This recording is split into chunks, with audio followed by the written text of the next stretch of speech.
Hello everyone, অনেক দিন পর আবার চলে এলাম তোমাদের সঙ্গে ভিডিও শেয়ার করতে। তো আজকে একটু সকাল সকাল চলে এসেছি টিফিন বানাতে ছেলের জন্য। আজকে বানাবো পাস্তা, চাউমিনের মতো করেই বানাবো। আলু পেঁয়াজ এখানে লঙ্কা ভেজে নিচ্ছি, তার সঙ্গে একটা ডিম দেবো। এই দেখো ডিমটাও ভেজে নিচ্ছি। তো এবার সেদ্ধ করে রেখেছিলাম পাস্তাগুলো আগে থেকে, তা পাস্তাগুলো এবার দিয়ে দেবো। আর সব রকম সস টস দিয়ে তারপর করে নেব। Chilli sauce, tomato sauce, soya sauce. দেখো পাস্তাটা দিয়ে দিলাম। তো কালকে আমাদের এখানে অনেক বৃষ্টি হয়েছে, রাস্তাঘাটে সব জল জমে গেছে। আজকে কিন্তু অনেক একদম সোনালি রোদ হয়ে উঠেছে।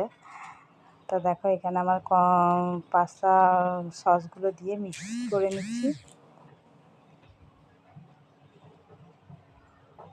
এই দেখো আমার পাস্তা রেডি। তো এবার ছেলেকে দিয়ে দেবো। তো ভিডিওটা কেমন লাগলো অবশ্যই জানাবে। চলো বাই।